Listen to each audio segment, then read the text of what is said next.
नमस्कार दोस्तों, स्वागत है आपका BMJ एकेडमी में। दोस्तों, Lucent science objective question answer के वीडियो सीरीज़ के आज के इस वीडियो में हम केमिस्ट्री के प्रश्नों को देखेंगे। आधुनिक रसायन शास्त्र का जनक किसे कहा जाता है? ये कहा जाता है एंटोनी लेवोजियर को। द्रव की अवस्थाओं की अधिकतम संख्या कितनी है? ये 5 अवस्था होती है। पहला तो ठोस द्रव गैस, चौथी अवस्था होती है प्लाज्मा और एक 5वीं अवस्था होती है बोस-आइंस्टीन कंडेंसेट।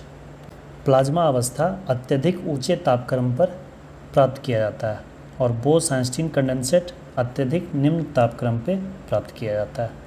सामान्यतः द्रव्य की अवस्थाओं के भौतिक वर्गीकरण में कोलाइडल को शामिल नहीं करते हैं। ठोस द्रव गैस शामिल होता है।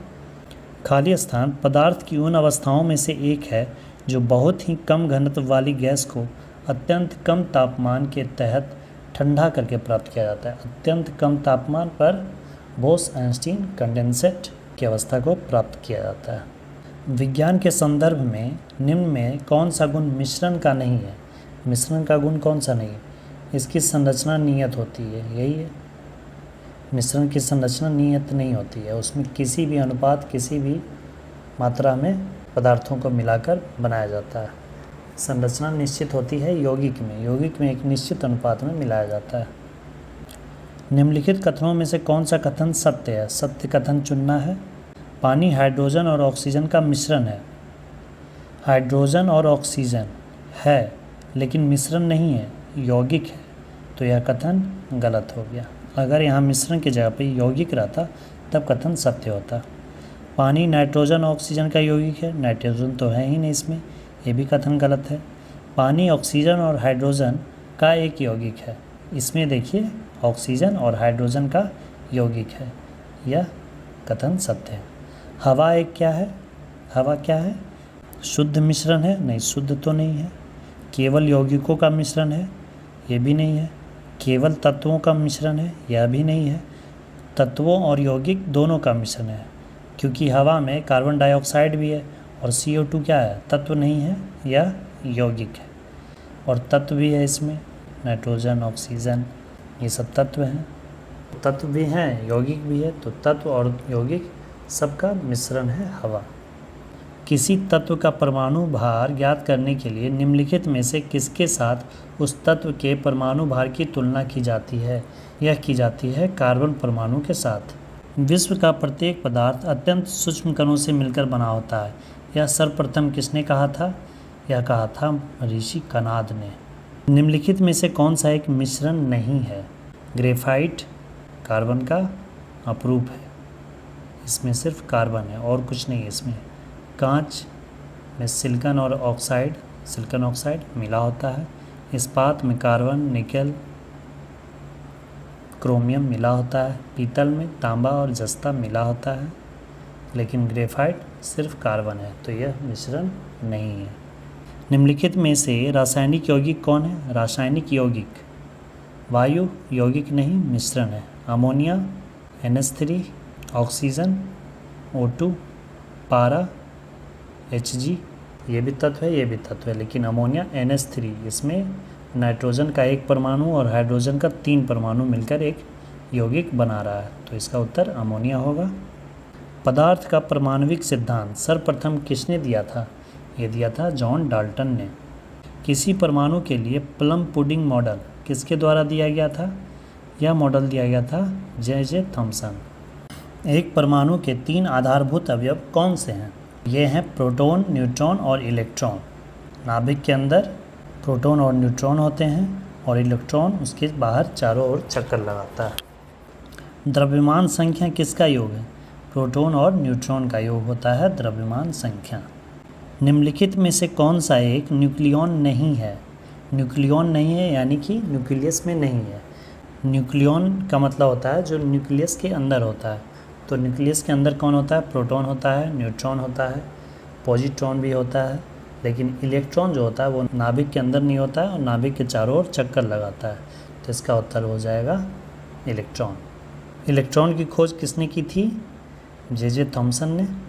एक इलेक्ट्रॉन क्या है? नेट आवेश के साथ एक उप परमाणविक कण जो उदासीन है, नहीं, यह उदासीन तो है ही नहीं, यह निगेटिव है।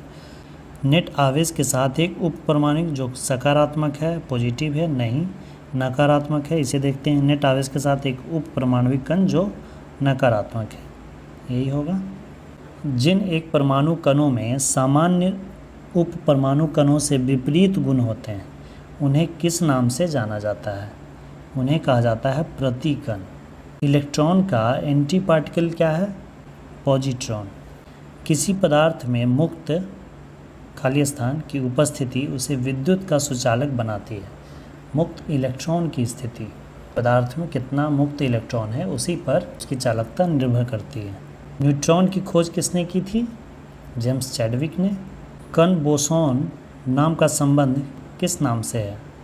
इसका संबंध है एस.एन. बोस। निम्नलिखित में से कौन सा कथन सही है? एक परमाणु के नाभिक में केवल इलेक्ट्रॉन विद्यमान रहते हैं। गलत। परमाणु के नाभिक में इलेक्ट्रॉन होते ही नहीं, नाभिक के चारों ओर इलेक्ट्रॉन चक्कर लगाते हैं। एक परमाणु के नाभिक में इलेक्ट्रॉन और प्रोटॉन दोनों होते हैं, ये भी गलत। प्रोटॉन और न्यूट्रॉन होते हैं। एक परमाणु के नाभिक में केवल न्यूट्रॉन रहते हैं, ये भी गलत है क्योंकि न्यूट्रॉन और प्रोटॉन रहते हैं। एक परमाणु के नाभिक में प्रोटॉन और न्यूट्रॉन दोनों विद्यमान रहते हैं, ये सही कथन है। अगला प्रश्न है, किसी परमाणु की परमाणविक संख्या से निम्नलिखित में से किसकी संख्या का पता चलता है? इससे पता चलता है प्रोटॉन की संख्या का। किसी तत्व का सर्वाधिक अभिलाक्षणिक गुणधर्म निम्नलिखित में से कौन सा है? यह है परमाणु क्रमांक। प्रत्येक तत्व का अपना एक परमाणु क्रमांक होता है। निम्नलिखित तत्वों में से किसकी परमाणु संख्या फास्फोरस की तुलना में अधिक है? फास्फोरस से परमाणु संख्या अधिक है क्लोरीन की। क्लोरीन की परमाणु संख्या है 17। निम्नलिखित तत्वों में से किसकी परमाणु संख्या नियोन की तुलना में अधिक है? यह है मैग्नीशियम की। निम्नलिखित तत्वों में से किसकी परमाणु संख्या आयरन की तुलना से अधिक है? आयरन से ज़्यादा परमाणु संख्या है कोबाल्ट की। निम्नलिखित तत्वों में से किसकी परमाणु संख्या क्लोरीन की तुलना में अधिक है? क्लोरीन की परमाणु संख्या है 17, उससे ज़्यादा परमाणु संख्या है पोटेशियम की 19 और आर्गन की है 18, एल्युमिनियम की है 13, सल्फर की है 16, फास्फोरस की है 15। निम्नलिखित तत्व में किसकी परमाणु संख्या मैग्नीशियम की तुलना में अधिक है? मैग्नीशियम की परमाणु संख्या 12 होती है, नियोन की 10, सोडियम की 11, फ्लोरीन का 9 और एल्युमिनियम का 13। तो इसका उत्तर हो जाएगा एल्युमिनियम। ऋणावेशित परमाणु ऋणायनों में प्रोटॉन की संख्या क्या है? इसमें प्रोटॉन की संख्या होती है तत्व के परमाणु क्रमांक से कम। किसी तत्व के एक परमाणु की द्रव्यमान संख्या 23 है, परमाणविक संख्या 11 है, तो उसमें क्या होंगे? द्रव्यमान संख्या 23 है, परमाणविक संख्या 11, परमाणु संख्या 11 है, यानी कि प्रोटॉन की संख्या 11 है, तो 11 इसमें घटा दीजिए, आएगा कितना? 12। तो 12 न्यूट्रॉन हो गए, 11 प्रोटॉन हो गए और 11 ही इलेक्ट्रॉन भी हो गए। प्रोटॉन और इलेक्ट्रॉन की संख्या बराबर होती है, तो प्रोटॉन और इलेक्ट्रॉन बराबर होगी और 12 न्यूट्रॉन होंगे, ये आंसर हो जाएगा। 11 प्रोटॉन, 12 न्यूट्रॉन और 11 इलेक्ट्रॉन। एक परमाणु की परमाणु संख्या क्या होती है जिसमें 10 प्रोटॉन और 11 न्यूट्रॉन होते हैं? परमाणु संख्या क्या होगी? 10 प्रोटॉन है तो परमाणु संख्या 10 होगी। कार्बन के एक परमाणु में 6 प्रोटॉन होते हैं। यदि द्रव्यमान संख्या 12 है तो कार्बन के एक परमाणु में कितने न्यूट्रॉन हुए? 12 में 6 घटा देंगे, 6 ही आएगा। आयरन के न्यूक्लियस में 26 प्रोटॉन है और आयरन की परमाणु संख्या 26 है। Fe++ आयन में इलेक्ट्रॉनों की संख्या कितनी होगी? 24 हो जाएगा। निम्नलिखित किन कणों में कणीय तरंग की द्विप प्रकृति पाई जाती है? द्विप प्रकृति पाई जाती है इलेक्ट्रॉन में। कितने प्रकार की क्वांटम संख्याएं होती है? क्वांटम संख्याएं 4 प्रकार की होती हैं। चक्रण क्वांटम संख्या के कितने मान संभव है? इसके 2 मान संभव है। परमाणु जिसमें प्रोटॉनों की संख्या समान परंतु न्यूट्रॉनों की संख्या भिन्न भिन्न हो, क्या कहलाते हैं? परमाणु की संख्या समान है यानी कि स्थान उनका एक समान होगा, तो समस्थानिक। 2 परमाणुओं को समस्थानिक कहा जाता है कब? जब उनका परमाणु क्रमांक समान हो परंतु उनकी द्रव्यमान संख्या भिन्न हो। निम्नलिखित कथनों में से कौन से समस्थानिकों तथा संभारिकों के संबंध में सही है। समस्थानिक की समान द्रव्यमान संख्या होती है, ये गलत है। संभारकों की समान परमाणु संख्या होती है, ये भी गलत है। तो ना तो एक और ना ही दो, दोनों कथन गलत है। एक तत्व के समस्थानिकों के अणु के द्रव्यमान में अंतर का कारण क्या है? नाभिक में न्यूट्रॉन की अलग अलग संख्या। परमाणु द्रव्यमान जो होता है वो प्रोटॉन में न्यूट्रॉन की संख्या को जुड़कर होता है, इसलिए न्यूट्रॉन की जो अलग अलग संख्या होती है उसके कारण ही द्रव्यमान में अंतर होता है। समान तत्व के सभी आइसोटोप में क्या होता है? एक जैसी परमाणविक क्रमांक आइसोटोप, किंतु भिन्न परमाणविक संहति। आइसोटोप समस्थानिक को कहते हैं। जब किसी तत्व के परमाणु की एक से ज़्यादा द्रव्यमान संख्या होती है तो उसे क्या कहते हैं? द्रव्यमान संख्या एक से ज़्यादा है, अलग अलग है, यानी कि परमाणु संख्या सेम है, तो परमाणु संख्या सेम है तो उसे आइसोटोप कहेंगे, समस्थानिक। आइसोटोप्स के रासायनिक गुण क्या होते हैं? समान होते हैं। हाइड्रोजन के रेडियो सक्रिय समस्थानिक को क्या कहते हैं? हाइड्रोजन के जो रेडियो एक्टिव समस्थानिक है उसे ट्राइटियम कहते हैं। संभारकों में खाली स्थान होता है। संभारिक उसे कहते हैं जिसकी द्रव्यमान संख्या समान होती है और परमाणु संख्या अलग होती है। समान भार संख्या किंतु विभिन्न परमाणु संख्या, इसका उत्तर ए हो जाएगा। इलेक्ट्रॉनों की समान संख्या वाले परमाणु, इलेक्ट्रॉनों की समान संख्या जिनमें होती है उसे आइसो इलेक्ट्रॉनिक कहते हैं। दो तत्व कैल्शियम जिसकी परमाणु संख्या 20 होती है और आर्गन जिसकी परमाणु संख्या 18 है, दोनों तत्वों की द्रव्यमान संख्या 40 है, तो ऐसे तत्वों को क्या कहा जाता है? यहाँ देखिए द्रव्यमान संख्या 40 दोनों की सेम है, भार सेम है, तो उसे समभारिक कहा जाता है। इंग्लिश में इसे आइसोबार कहते हैं।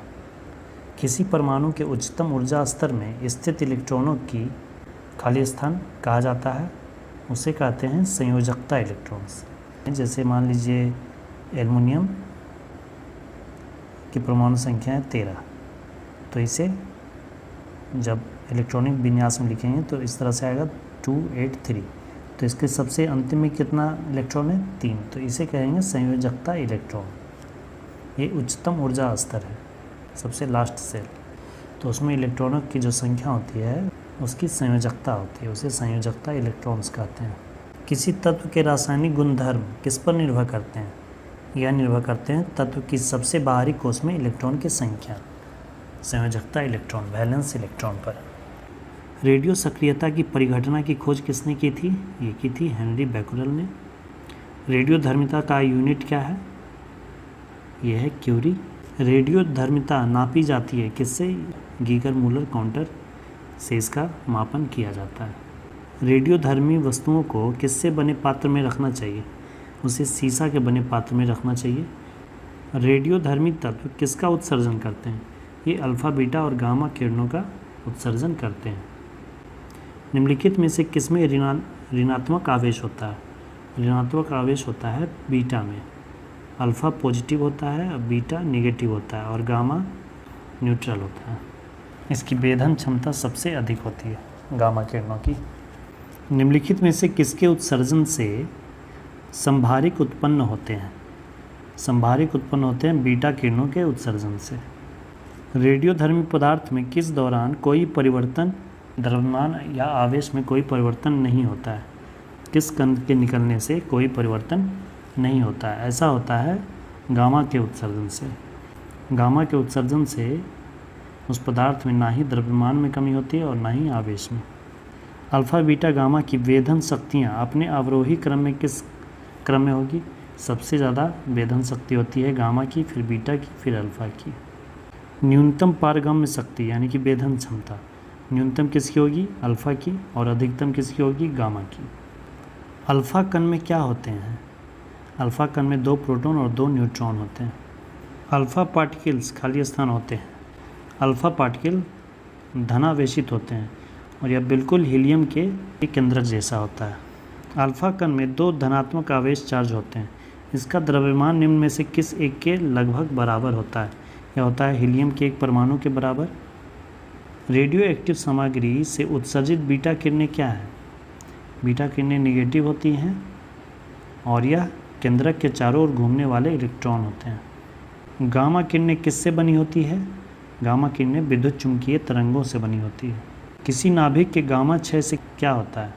नाभिक का ना तो द्रव्यमान संख्या बदलती है और ना ही परमाणु क्रमांक बदलता है। निम्नलिखित में से कौन एक रेडियो सक्रिय तत्व है? रेडियो सक्रिय तत्व है प्लूटोनियम। इससे परमाणु बम बनाया जाता है। कार्बन डेटिंग निम्न की आयु निर्धारण करने हेतु प्रयुक्त होती है। जीवाश्म की आयु। जीवाश्म की आयु ज्ञात करने के लिए हम कार्बन डेटिंग का प्रयोग करते हैं और चट्टानों की आयु ज्ञात करने के लिए हम यूरेनियम का प्रयोग करते हैं। कार्बन तिथि निर्धारण में कार्बन का कौन सा समस्थानिक प्रयुक्त होता है? इसमें C614 का प्रयोग किया जाता है। एक रेडियोधर्मी पदार्थ की अर्ध आयु 10 दिन है। इसका अभिप्राय यह पदार्थ का पूर्ण विघटन 20 दिनों में हो जाएगा? नहीं। पदार्थ का पूर्ण विघटन 40 दिनों में होगा? ये भी नहीं। पदार्थ का 3/4 भाग का विघटन 20 दिनों में होगा। ये सही है। इसे देखिए ऐसे समझते हैं। कह रहा है कि एक पदार्थ है उसका 10 दिन अर्ध आयु है। मान लीजिए कोई 100 ग्राम का रेडियोधर्मी पदार्थ है, 10 दिन उसका अर्ध आयु है, तो 10 दिन में वह 50 ग्राम बचेगा और 50 ग्राम विघटित हो जाएगा। अब अगले 10 दिनों में क्या होगा कि ये जो 50 ग्राम था उसका अब आधा होगा, ना कि 100 का ही आधा चलते रहेगा। तो 100 ग्राम था तो 100 ग्राम से 50 ग्राम आया, तब अगला 10 दिनों में 50 ग्राम से 25 ग्राम फिर डिसइंटीग्रेट होगा, विखंडित होगा। टोटल कितना विखंडित हो गया? 75 ग्राम। अब बचा हुआ कितना है? 25 ग्राम। तो एक भाग बचा हुआ है और तीन भाग विखंडित हो चुका है। तो आंसर क्या हो जाएगा? 3/4 भाग विघटित हो गया है और 1/4 भाग बचा हुआ है। रेडियोधर्मी पदार्थ का आधा जीवन काल 70 दिन का है। उसी पदार्थ का 1 ग्राम कितने दिन बाद 0.25 ग्राम रह जाएगा? अब देखिए 1 ग्राम का है, 70 दिनों का उसका आधा जीवन काल है, यानी कि 70 दिन बाद वह कितना बचेगा? 0.5। ठीक है। अब फिर 70 दिनों के बाद क्या बचेगा? वो 0.25 ग्राम। तो 70 और 70 कितना हो गया? 140 दिन। तो 140 दिनों के बाद वह 0.25 ग्राम बचेगा। किसी रेडियो सक्रिय पदार्थ रेडियम की अर्ध आयु 1600 वर्ष है। कितने वर्ष बाद रेडियो सक्रिय पदार्थ का 25% अंश बच जाएगा? ये भी सेम क्वेश्चन है।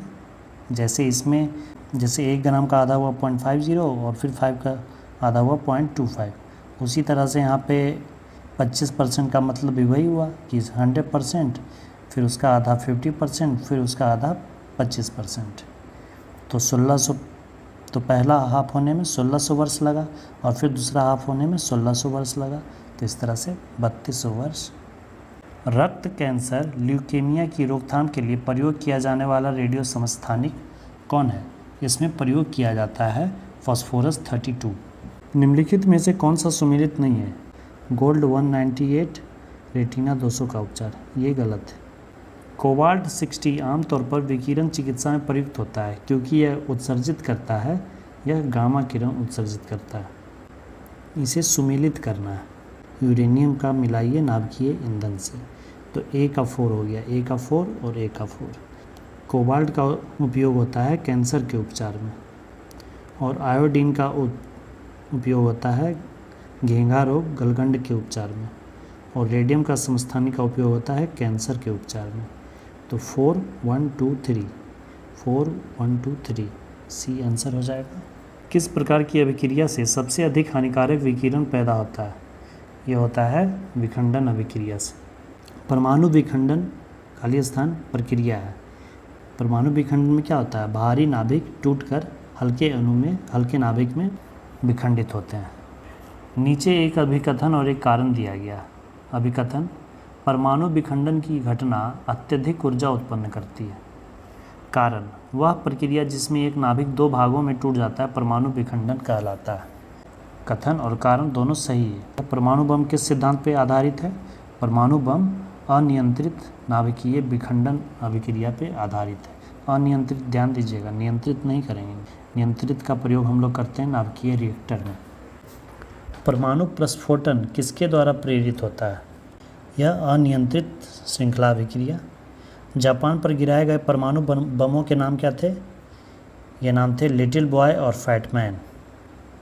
लिटिल बॉय गिराया गया था 6 तारीख को और फैट मैन गिराया गया था 9 तारीख को।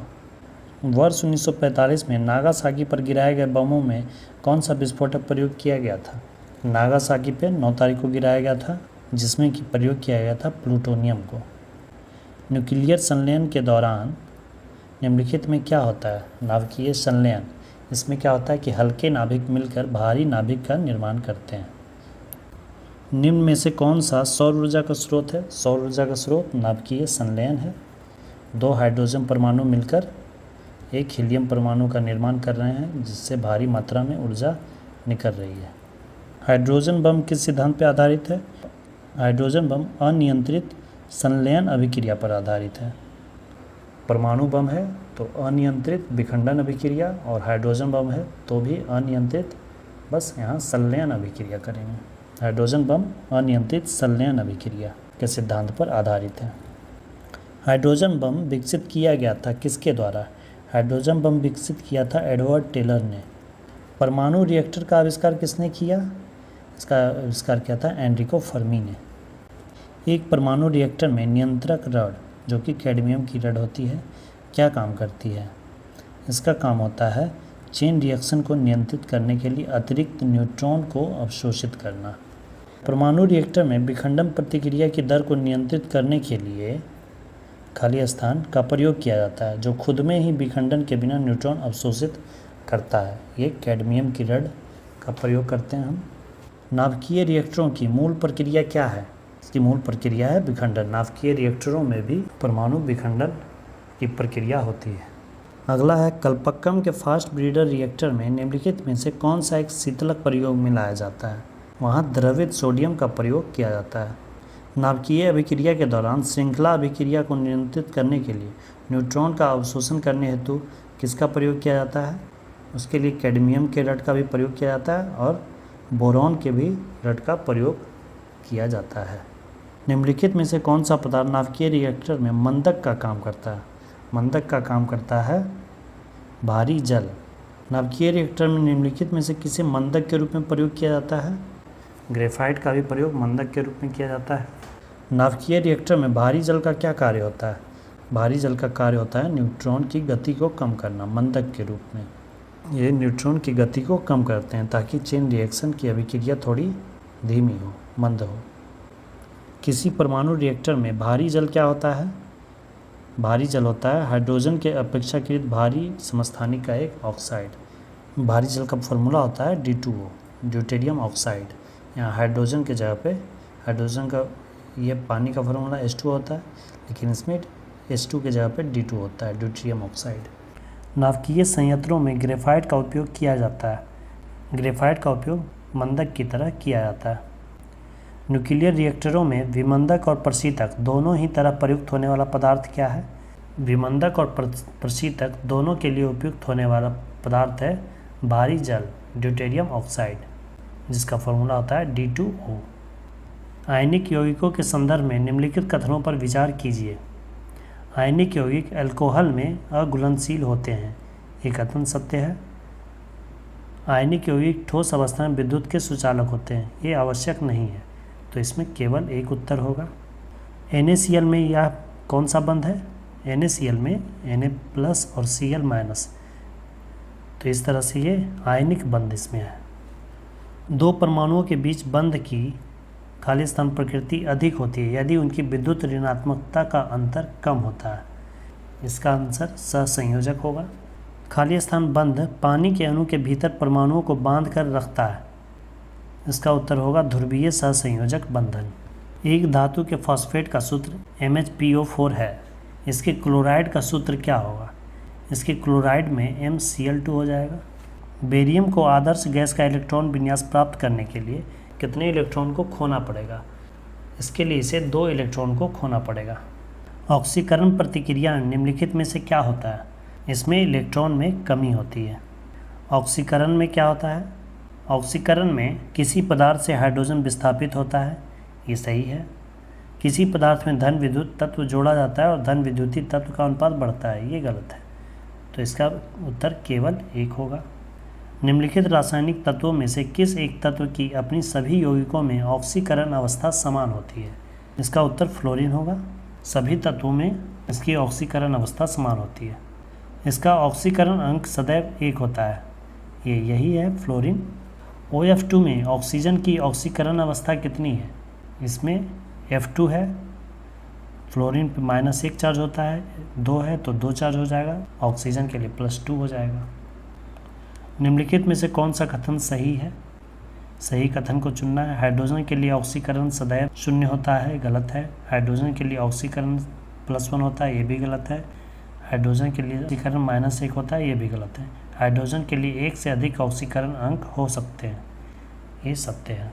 निम्नलिखित में सबसे प्रबल ऑक्सीकारक एजेंट कौन है? सबसे प्रबल ऑक्सीकारक एजेंट है फ्लोरीन। निम्नलिखित में से कौन सी एक अपचायी अभिक्रिया है? इन दिए गए उदाहरणों में यह अपचायी अभिक्रिया का उदाहरण है। अभिक्रिया ZnO plus carbon Zn plus CO में C निम्नलिखित में से किस एक के रूप में कार्य करता है? यह कार्य करता है अपचायक के रूप में। मिलान करना है। सोडियम हाइड्रोक्साइड क्षार है, कैल्शियम ऑक्साइड क्षारक, एसिटिक एसिड दुर्बल अम्ल है और हाइड्रोक्लोरिक एसिड प्रबल अम्ल है। एस्फोटेरिक उभयधर्मी पदार्थ किस रूप में क्रिया करता है? यह अम्ल और क्षार दोनों रूप में क्रिया करता है। यदि एक पदार्थ का pH मान 7 से कम होता है तो इसे क्या माना जाता है? pH मान 7 से कम होने पर उसे एसिडिक नेचर, अम्लीय प्रकृति माना जाता है।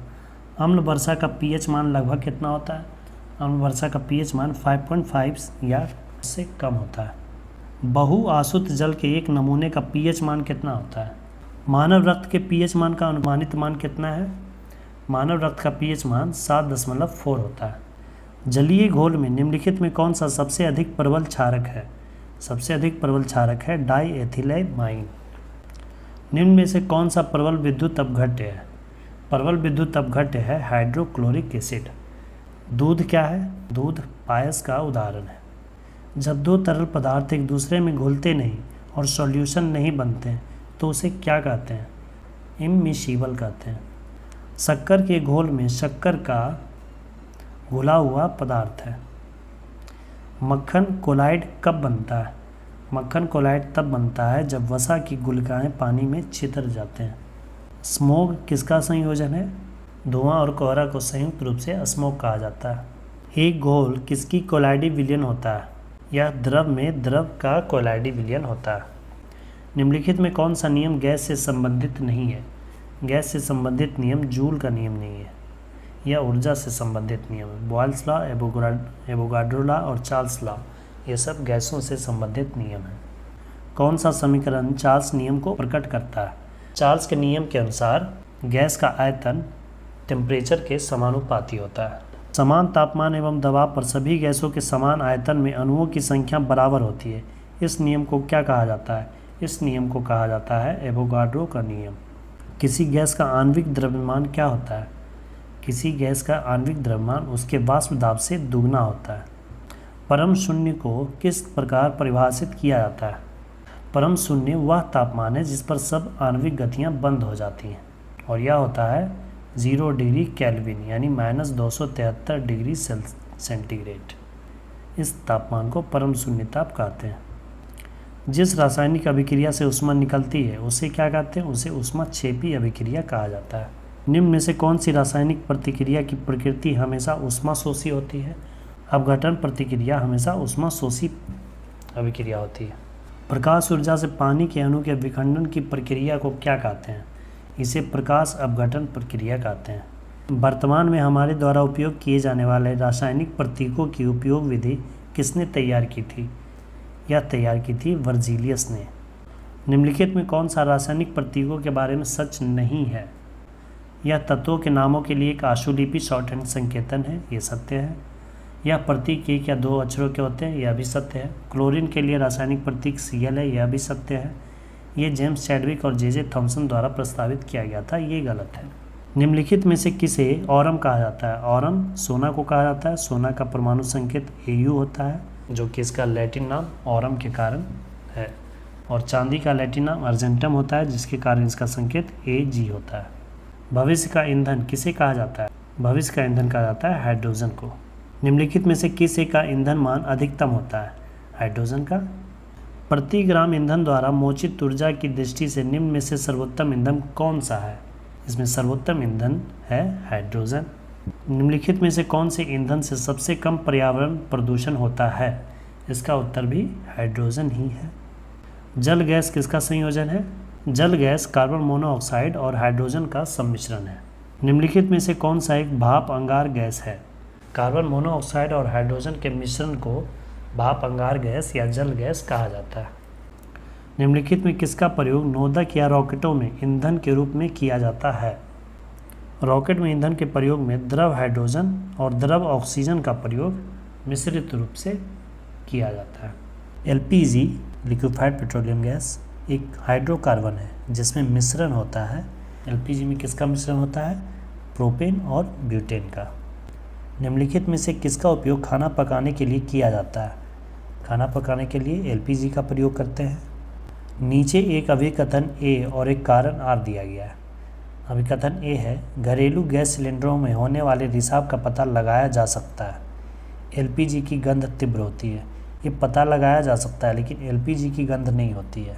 वो गंध होती है इथाइल मरकैप्टन की। इथाइल मरकैप्टन इसमें इसीलिए मिलाया जाता है ताकि अगर रिसाव हो तो उसके गंध से पता चल जाए। तो इसका उत्तर ये होगा, A सही है परंतु R गलत है। किसकी उपस्थिति के कारण हमें वह गंध महसूस होती है जिससे LPG सिलेंडर लीक होने का पता चलता है? इथाइल मरकैप्टन, जिसमें सल्फर के यौगिक होते हैं। सूची 1 को सूची 2 से सुमेलित करें। CNG का क्या है घटक? मीथेन और इथेन। LPG का घटक क्या है? ब्यूटेन और प्रोपेन। कोल गैस क्या होता है? कोल गैस में हाइड्रोजन, मीथेन और कार्बन मोनोऑक्साइड होता है, और जल गैस में होता है कार्बन मोनोऑक्साइड और हाइड्रोजन। इस तरह हो जाएगा 3, 2, 4, 1। 3, 2, 4, 1। निम्नलिखित में से कौन संपीड़ित प्राकृतिक गैस में अनुपस्थित होती है? ये होती है carbon dioxide. Ethane, butane, methane ये सब संपीड़ित प्राकृतिक गैस में उपस्थित होती है। बायोगैस संयंत्र से निष्कासित निम्नलिखित में से कौन सी गैस ईंधन गैस के रूप में उपयोग में आती है? बायोगैस से जो गैस निकलती है वो मीथेन गैस होती है, जिसका ईंधन के रूप में प्रयोग करते हैं। बायोगैस को किस अन्य नाम से भी जाना जाता है? इसे गोबर गैस भी कहा जाता है। निम्नलिखित में से किसने गोबर गैस प्रणाली का आविष्कार किया था? इसका आविष्कार किया था CB देसाई ने। न्यूलैंड्स, मैंडलिफ और मेयर नामक वैज्ञानिकों ने किसका विकास किया? इन्होंने आवर्त सारणी का विकास किया। आधुनिक आवर्त सारणी का आविष्कार किसने किया? आधुनिक आवर्त सारणी जो हम प्रयोग करते हैं वो मैंडलिफ द्वारा बनाया गया। मूल तत्वों की आवर्त सारणी बनाने वाले पहले वैज्ञानिक कौन थे? मूल तत्वों के लिए आवर्त सारणी सबसे पहले मैंडलिफ ने ही बनाया था। दमित्री मैंडलिफ, मैंडलिफ का पूरा नाम दमित्री मैंडलिफ रशियन थे, ने क्या तैयार किया था? इन्होंने रासायनिक तत्वों की आवर्त सारणी तैयार की थी। नील्स बोर के आधुनिक आवर्त सारणी के संदर्भ में निम्न में से क्या सही नहीं है?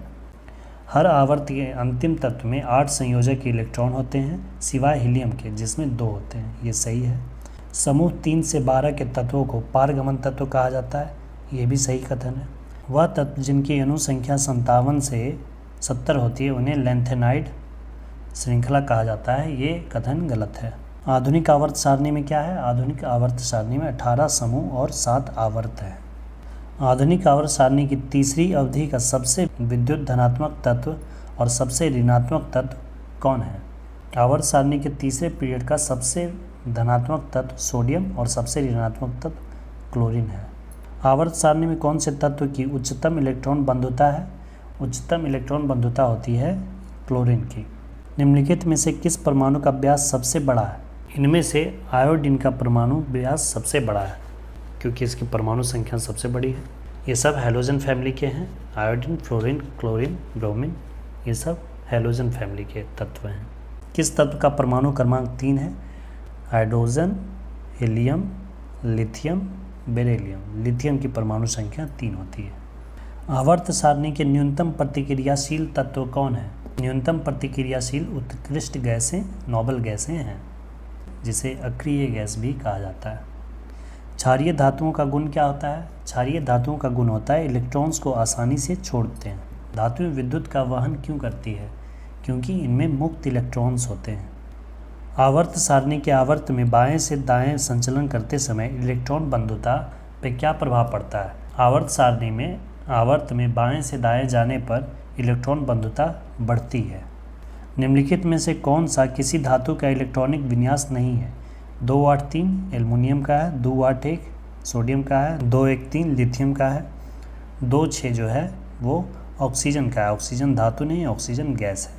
लैंथेनम की परमाणु संख्या कितनी है? लैंथेनम की परमाणु संख्या 57 है। इसके बाद 58 से लेके 71 तक के परमाणु संख्या वाले तत्वों को लैंथेनाइड सीरीज के तत्व कहा जाता है। किसका गलनांक बहुत ही निम्न होता है? गैलियम का गलनांक काफ़ी निम्न होता है। सोडियम धातु का संग्रह निम्नलिखित में डुबाकर किया जाता है। सोडियम धातु को केरोसिन में रखा जाता है क्योंकि ये हवा के संपर्क में जल जाती है। आजकल सड़कों पर रोशनी के लिए प्रायः पीले लैंपों का प्रयोग किया जाता है। उन लैंपों में निम्न में से किस गैस का प्रयोग किया जाता है? इसके लिए हम सोडियम वाष्प लैंप का प्रयोग करते हैं। निम्नलिखित में से किसे आमतौर पर वाशिंग सोडा के रूप में जाना जाता है? वाशिंग सोडा सोडियम कार्बोनेट को कहा जाता है और खाने वाले सोडे को सोडियम बाइकार्बोनेट कहा जाता है। धोने का सोडा किसका प्रचलित नाम है? Sodium carbonate. सेम क्वेश्चन है। सोडियम कार्बोनेट सामान्यतः जाना जाता है, इसे सोडा कहते हैं। वाशिंग सोडा का इस्तेमाल किस लिए किया जाता है? वाशिंग सोडा का इस्तेमाल किया जाता है कठोर जल को नरम करने के लिए। धोने के सोडा का रासायनिक सूत्र क्या है? सोडियम कार्बोनेट का रासायनिक सूत्र होता है Na2CO3.10H2O और NaHCO3 होता है खाने वाला सोडा बेकिंग सोडा का।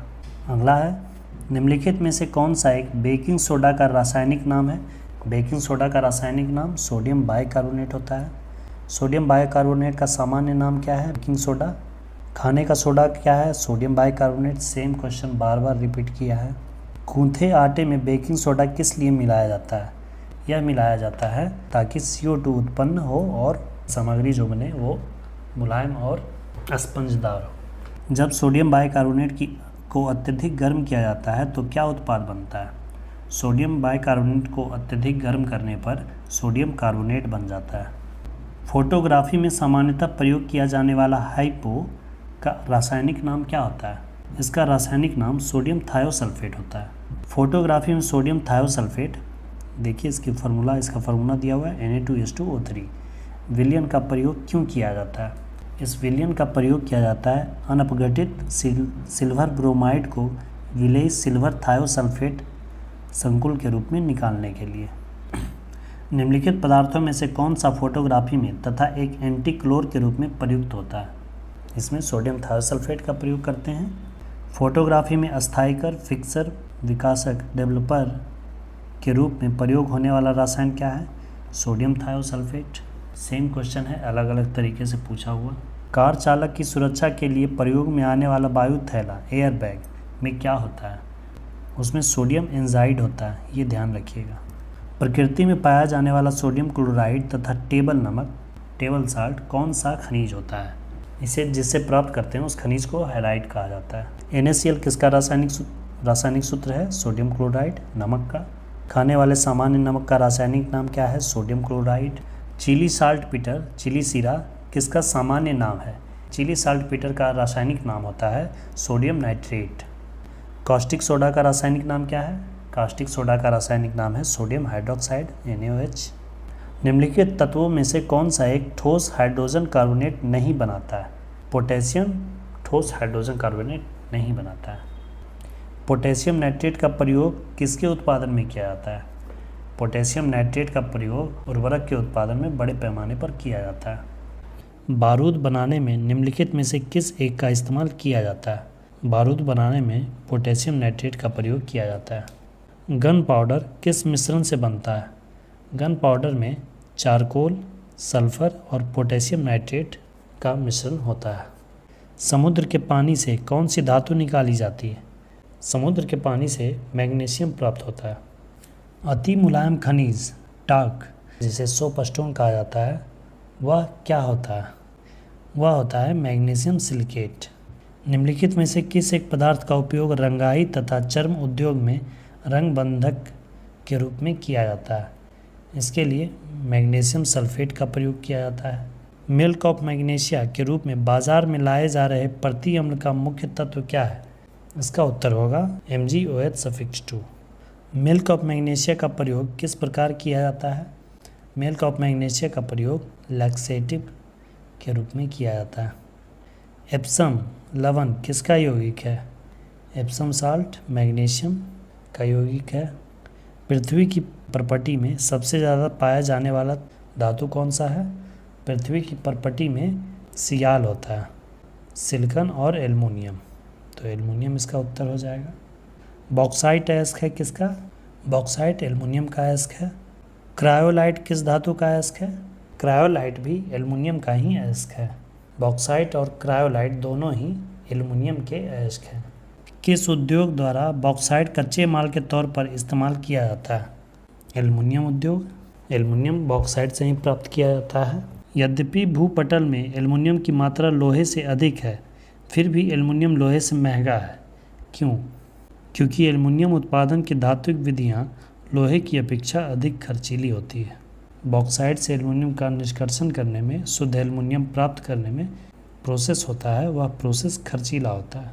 एल्युमिनियम के संबंध में निम्नलिखित में से कौन सा कथन सही नहीं है? एल्युमिनियम प्रकृति में स्वतंत्र अवस्था में रहता है, ये कथन गलत है। रक्तस्राव को रोकने के लिए आमतौर पर किस एल्युमिनियम लवण का प्रयोग किया जाता है? इसके लिए पोटाश एल्युम का प्रयोग किया जाता है, जिसे फिटकरी कहते हैं। जल शोधन के लिए निम्नलिखित में से किसका प्रयोग किया जाता है? जल शोधन के लिए एल्युम का प्रयोग किया जाता है, पोटाश एल्युम। निम्नलिखित में से किस यौगिक का उपयोग अग्निरोधक कपड़ा बनाने में किया जाता है? अग्निरोधक कपड़ा बनाने के लिए एल्युमिनियम सल्फेट का प्रयोग करते हैं। जियोलाइट क्या है? हाइड्रेटेड सोडियम एल्युमिनियम सिलिकेट को जियोलाइट कहा जाता है। पसीना रोधी पदार्थों में सामान्यतः निम्नलिखित में से क्या मिलाया जाता है? इसमें एल्युमिनियम के यौगिक मिलाए जाते हैं। प्लास्टर ऑफ पेरिस का रासायनिक सूत्र क्या है? प्लास्टर ऑफ पेरिस का रासायनिक सूत्र ये हो जाएगा 2ASO4.H2O। प्लास्टर ऑफ पेरिस का रासायनिक नाम क्या है? इसका रासायनिक नाम होता है कैल्शियम सल्फेट हाइड्रेट। टूटी हड्डियों को जोड़ने के लिए निम्नलिखित में से किसका प्रयोग किया जाता है? इसके लिए प्लास्टर ऑफ पेरिस का ही प्रयोग करते हैं। क्वार्ट्ज किससे बनता है? क्वार्ट्ज बनता है कैल्शियम सिलिकेट से। ब्लीचिंग पाउडर का सर्वाधिक सक्रिय घटक कौन है? इसका सर्वाधिक सक्रिय घटक है कैल्शियम हाइपोक्लोराइड। पीले रंग का एक पाउडर है और यदि इसे हवा में खुला छोड़ दिया जाता है तो इसमें से तीक्ष्ण गंध आती है। यह पीने के पानी को कीटाणु मुक्त करता है। यह कास्टिक चूने को क्लोरीन गैस से प्रतिक्रिया करके तैयार किया जाता है। तो यक्स की पहचान करें। CaOCl2। ब्लीचिंग पाउडर निम्नलिखित में से किसे गुजारकर तैयार किया जाता है? यह तैयार किया जाता है बूझे चूने पर क्लोरीन गैस के प्रवाहित करने से। विरंजन पाउडर को तैयार करने में प्रयुक्त होने वाली गैस कौन सी है? यहीं पे हमने देखा क्लोरीन गैस। जल के निर्जलीकरण के लिए निम्नलिखित में से किसका व्यापक प्रयोग किया जाता है? इसके लिए ब्लीचिंग पाउडर का ही व्यापक प्रयोग करते हैं। निम्नलिखित में कौन सा रसायन फल पकाने के लिए उपयोग में लाया जाता है? फल पकाने के लिए कैल्शियम कार्बाइड का प्रयोग किया जाता है। इससे एसीटिलीन गैस मुक्त होती है, जिससे फल पकता है। बिना बूझे चूने का रासायनिक नाम क्या है? बिना बूझे चूने का रासायनिक नाम कैल्शियम ऑक्साइड है। चौक का रासायनिक नाम क्या होता है? CaCO3 calcium carbonate. निम्नलिखित में से क्या पानी में अघुलनशील है? पानी में अघुलनशील होता है कैल्शियम कार्बोनेट, ये जल में घुलता नहीं है। मार्बल का प्रयोग भवन निर्माण सामग्री के रूप में भी किया जाता है और मूर्ति बनाने के लिए भी। इसका रासायनिक नाम क्या है?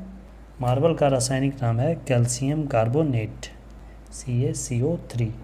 निम्नलिखित में कौन सा लवण मानव हड्डियों में सर्वाधिक मात्रा में पाया जाता है? यह पाया जाता है कैल्शियम फॉस्फेट। निम्नलिखित में से कौन सा एक संक्रमण धातु है? संक्रमण धातु यानी ट्रांजिशन एलिमेंट है, तो यह है मैंगनीज। बर्तनों तथा कपड़ों पर बादामी धब्बे पानी में किसकी अत्यधिक मात्रा के संकेतक होते हैं? यह संकेत करते हैं मैंगनीज की अत्यधिक मात्रा को। गहरा जामुनी यौगिक पदार्थ जो एंटीसेप्टिक एवं डिसइंफेक्टेंट की तरह प्रयोग होता है, उसे पोटेशियम परमैंगनेट कहते हैं। पोटेशियम परमैंगनेट का प्रयोग पेयजल के शुद्धिकरण के लिए किया जाता है क्योंकि वह एक ऑक्सीडाइजिंग एजेंट है। पृथ्वी के गर्भ में दूसरा सबसे ज़्यादा पाया जाने वाला धातु कौन है? दूसरा सबसे ज़्यादा पाया जाने वाला धातु है लोहा। निम्नलिखित में कौन सा लॉ एस्क है? लॉ एस्क यानी कि जिससे लोहा प्राप्त किया जाता है, तो वो है मैग्नेटाइट। मैग्नेटाइट से हमें लोहा प्राप्त होता है। मैग्नेटाइट क्या है? मैग्नेटाइट लोहा का अयस्क है और इसका केमिकल फार्मूला क्या है? Fe3O4। निम्नलिखित में से किस खनिज द्वारा लोहा प्राप्त किया जाता है? लोहा प्राप्त किया जाता है हेमेटाइट के द्वारा। निम्नलिखित में से कौन सा विकल्प अन्य तीन से भिन्न है? अन्य तीन से भिन्न है बॉक्साइट। लॉ एस्क से लोहा विनिर्मित करने की प्रक्रिया को क्या कहते हैं? इस प्रक्रिया को अपचयन कहा जाता है। कठोर स्टील में क्या होता है? कठोर स्टील में 0.5 से 1.5% कार्बन होता है। स्टील को कठोरता प्रदान करने के लिए उसमें क्या मिलाया जाता है? कठोरता प्रदान करने के लिए क्रोमियम मिलाया जाता है। स्टेनलेस स्टील को बनाने में लोहे के साथ कौन सी महत्वपूर्ण धातु का प्रयोग होता है? इसमें क्रोमियम का प्रयोग होता है। विद्युत तापी साधन के लिए तापी घटक बनाने के लिए जिस मिश्र धातु का प्रयोग किया जाता है वह कौन सी है? वह होती है नाइक्रोम। जौहरी का रूज क्या होता है? यह होता है फेरिक ऑक्साइड। लोहा का शुद्ध रूप क्या होता है? लोहा का शुद्ध रूप पिटवा लोहा को कहा जाता है। निम्नलिखित कथनों में से कौन सा कथन सही है? इसका उत्तर आयरन सल्फेट और जिंक सल्फेट के क्रिस्टलों में क्रिस्टलन जल की समान संख्या होती है। यह कथन सत्य है। लोहे की जंग रासायनिक प्रक्रिया होती है। लोहे में जंग लगना एक भौतिक परिवर्तन नहीं, रासायनिक परिवर्तन का उदाहरण है। लौह धातु में जंग लगने के लिए वायु में क्या होना आवश्यक होता है? इसके लिए वायु में ऑक्सीजन और नमी दोनों की उपस्थिति अनिवार्य है। लोहे में जंग लगने से क्या होता है? लोहे में जंग लगने का मतलब हुआ ऑक्सीकरण होना। इसमें फेरस ऑक्साइड बनता है। जब लोहे में जंग लगता है तो उसका वज़न क्या होता है? उसका वज़न पहले बढ़ता है और फिर घटता है। जब लोहे की कील में जंग लग जाती है तब आयरन ऑक्साइड बनता है। ऐसी स्थिति निर्मित होती है कील के भार के बढ़त के साथ। गैल्वेनाइजेशन एक प्रक्रिया है जिसमें लोहे की वस्तुओं पर जस्ता का परत चढ़ाया जाता है और यह किया जाता है जंग ना लगने के लिए। जंग लगने से बचाने के लिए उस पर जस्ते का परत चढ़ाया जाता है, जिसे कि गैल्वेनाइजेशन कहते हैं। इलेक्ट्रिक बल्ब में फिलामेंट किसका बना होता है? ये टंगस्टन का बना होता है। सर्वप्रथम मानव ने निम्न धातु का उपयोग किया था। सबसे पहले मानव ने तांबा का प्रयोग किया था। इसीलिए हम इतिहास में ताम्रपाषाण युग पढ़ते हैं, क्योंकि उसमें सबसे पहले तांबा का प्रयोग किया जाता था, तांबा और पत्थरों का, इसलिए ताम्रपाषाण युग कहा गया है। मैलाकाइट किसका अयस्क है? मैलाकाइट से कौन सा खनिज हम प्राप्त करते हैं? मैलाकाइट कॉपर का अयस्क है। वह कौन सी दो धातुएं हैं जो सिल्वर रंग की नहीं होती? तांबा और सोना। नीला थोथा क्या है? नीला थोथा कॉपर सल्फेट को कहा जाता है। फार्मूला होता है इसका CuSO4.7H2O। पीतल एक मिश्र धातु है जिसके अवयव क्या होते हैं? पीतल तांबा और जस्ता धातु को मिलाकर बनाया जाता है। कांसा मिश्र धातु कैसे बनते हैं? कांसा मिश्र धातु को तांबा और टीन को मिलाकर बनाया जाता है। ध्यान रखिएगा, तांबा और जस्ता मिलाने पर पीतल और तांबा और टीन मिलाने पर कांसा बनता है। गैल्वेनाइज्ड लोहा क्या होता है? वैसा लोहा जिस पर जिंक की परत हो उसे गैल्वेनाइज्ड लोहा कहते हैं। गैल्वेनाइजेशन जंग से बचाने वाली यह प्रक्रिया है जिसमें स्टील और लोहे पर किसकी परत चढ़ाई जाती है? यह जिंक की परत चढ़ाई जाती है। वह धातु जो एसिड एवं एल्कली के साथ क्रिया करके हाइड्रोजन निकालती है वह जिंक है। निम्नलिखित तत्वों में से कौन सा एक अम्लों से हाइड्रोजन प्रतिस्थापित कर लवण बनाएगा? इसका उत्तर भी जिंक होगा। निम्नलिखित में से कौन सा एक जल शोधन के लिए उपयुक्त है? जल शोधन के लिए जियोलाइट का प्रयोग उपयुक्त है। निम्नलिखित में से कौन सा एक यशत पुष्प कहलाता है? यशत पुष्प कहा जाता है जिंक ऑक्साइड को। इस्पात या आयरन की वस्तु में जिंक की पतली परत के लेपन का नाम क्या है? इसे यशत लेपन गैल्वेनाइजेशन कहते हैं। निम्नलिखित युग में से कौन सा साधारण टॉर्च सेल के टर्मिनलों को बनाता है? इसमें जिंक और कार्बन का प्रयोग करते हैं। निम्नलिखित में कौन सी एक उत्कृष्ट धातु है? इसमें से नोबेल धातु है चांदी। निम्नलिखित में कौन विद्युत का सर्वोत्तम चालक है? विद्युत का सर्वोत्तम चालक इनमें से चांदी है। चांदी विद्युत का सर्वोत्तम चालक है। चांदी के बर्तन कुछ अवधि के बाद काले क्यों पड़ जाते हैं? क्योंकि चांदी पर सल्फर का लेप बनने लगता है। फोटोग्राफी प्लेटों में सिल्वर हैलाइड का प्रयोग किया जाता है क्योंकि वे हाइपो सॉल्यूशन में विलेय होते हैं, इसलिए सिल्वर हैलाइड का प्रयोग किया जाता है। फोटोग्राफी में उपयोगी यौगिक तत्व कौन है? फोटोग्राफी में सिल्वर ब्रोमाइड का प्रयोग किया जाता है। निम्नलिखित सिल्वर लवणों में किसको कृत्रिम वर्षा उत्पन्न कराने के लिए प्रयुक्त किया जाता है? कृत्रिम वर्षा कराने के लिए सिल्वर आयोडाइड का प्रयोग करते हैं और फोटोग्राफी में सिल्वर ब्रोमाइड का प्रयोग करते हैं। दोस्तों, ये सब जितने भी प्रश्न हैं विभिन्न परीक्षाओं में बार बार पूछे जाते रहते हैं, इसलिए इन प्रश्नों को बिल्कुल आप ध्यान में रखें। यही सब प्रश्न बार बार रिपीट होते रहते हैं। निम्नलिखित में से किस एक में सिल्वर नहीं होता है? जर्मन सिल्वर में सिल्वर नहीं होता है। जर्मन सिल्वर में तांबा, जस्ता और निकेल होता है। तांबा, जस्ता और निकेल, इन तीनों धातुओं से मिलाकर जर्मन सिल्वर मिश्र धातु बनाया जाता है, जिसमें कि सिल्वर नहीं होता है। निम्नलिखित में से कौन सा तत्व जर्मन सिल्वर में उपस्थित नहीं होता है? वही प्रश्न है अलग तरीके से। जर्मन सिल्वर में तांबा होता है, जस्ता होता है और निकेल होता है। एल्यूमिनियम इसमें नहीं होता है। जर्मन सिल्वर का उपयोग सजावटी वस्तुओं, मुद्रा धातु, आभूषणों इत्यादि बनाने में होता है। इसको यह नाम देने का कारण क्या है? यह नाम इसे इसलिए दिया गया है क्योंकि यह देखने में चांदी जैसा होता है। फोटोग्राफी की प्लेट पर निम्नलिखित में से किसकी परत चढ़ाई जाती है? अभी ऊपर ही एक प्रश्न था। फोटोग्राफी में सिल्वर ब्रोमाइड का प्रयोग किया जाता है और कृत्रिम वर्षा के लिए सिल्वर आयोडाइड का प्रयोग करते हैं। निम्नलिखित धातुओं में से कौन सा फोटो फिल्मों में इस्तेमाल किया जाता है? फोटो फिल्मों में सिल्वर ब्रोमाइड का प्रयोग करते हैं। सिल्वर का मतलब रजत। निम्नलिखित में से कौन सी धातु सबसे भारी होती है? सबसे भारी धातु है ऑस्मियम, परंतु ऑस्मियम यहाँ ऑप्शन में नहीं है, इसलिए इनमें से सबसे भारी है सोना। निम्नलिखित में से कौन सी धातु स्वतंत्र अवस्था में पाई जाती है? स्वतंत्र अवस्था में सोना पाया जाता है। स्वतंत्र अवस्था में पाए जाने का मतलब हुआ कि सोना को किसी अयस्क से निष्कासन करने की आवश्यकता नहीं होती है, यह शुद्ध रूप में ही प्रकृति में मिलती है। धातुओं का राजा किसे कहा जाता है? धातुओं का राजा कहा जाता है सोना को। सोने को घोला जा सकता है किसमें? सोने को 3 भाग हाइड्रोक्लोरिक एसिड तथा 1 भाग नाइट्रिक एसिड, जिसे कि अम्ल राज कहते हैं, उसमें घोला जा सकता है, जिसे कि एक्वा रेजिया कहा जाता है। क्विक सिल्वर कहा जाने वाला धातु कौन है? क्विक सिल्वर पारा को कहा जाता है। कमरे के ताप पर कौन सी धातु तरल अवस्था में बनी रहती है? कमरे के ताप पर पारा तरल अवस्था में बनी होती है। पारा मात्र एक धातु है जो कि कमरे के ताप पर तरल अवस्था में बनी होती है, और ब्रोमीन एक अधातु है जो कि कमरे के ताप पर द्रव अवस्था में होती है। निम्नलिखित में से कौन सी धातु पारद धातु मिश्रण का गठन करती है जब इसे किसी धातु के साथ मिश्रित किया जाता है? इसका उत्तर पारा होगा। किसी अमलगम का एक घटक सदा होता है।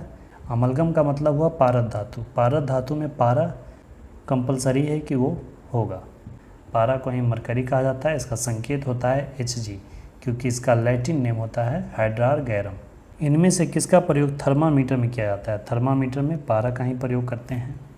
रासायनिक दृष्टिकोण से सिंदूर क्या है? सिंदूर में भी पारा होता है। सिंदूर का रासायनिक नाम मर्क्यूरिक सल्फाइड होता है, जो कि पारा और सल्फर का यौगिक होता है। निम्नलिखित में से कौन सा एक कांच के पात्र की जिसमें कि वह रखा जाता है दीवार को गीला नहीं करता है? इसका उत्तर भी पारा होगा। अगर कोई ग्लास है उसमें पारा को रखा जाए तो पारा इस तरह से ऐसा मिनिस्कस बनाएगा वो, और वह ग्लास की दीवार को गीला नहीं करेगा, उसमें नहीं चिपकता है, क्योंकि इसका जो कोहेसिव फोर्स होता है, जो संसंजन बल होता है, एक जैसे अणुओं के बीच लगने वाला बल, वो अत्यधिक होता है।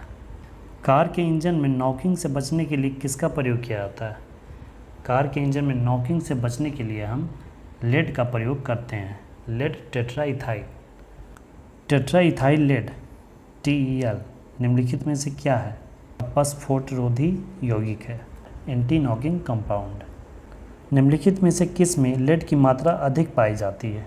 लेड की मात्रा अधिक पाई जाती है उच्च ऑक्टेन वाले ईंधन में। फ्यूज़ तार किससे बनाई जाती है? फ्यूज़ तार बनाने के लिए टीन और सीसा का मिश्र धातु का प्रयोग किया जाता है। टीन का परमाणु संकेत होता है Sn और सीसा का परमाणु संकेत होता है Pb। टीन का लैटिन नाम स्टेनियम होता है जिसके कारण इसे Sn संकेत करते हैं, और सीसा का लैटिन नाम प्लम्बम है जिसके कारण इसे Pb से संकेत किया जाता है। तो ये थे दोस्तों प्रमुख ऑब्जेक्टिव प्रश्न जो कि बार बार विभिन्न परीक्षाओं में पूछे जाते रहते हैं। आप इस वीडियो को 2-3 बार देख लें ताकि इससे कोई भी प्रश्न अगर आए तो उसमें आप गलती ना करें। वीडियो को अंत तक देखने के लिए धन्यवाद दोस्तों। जय हिंद।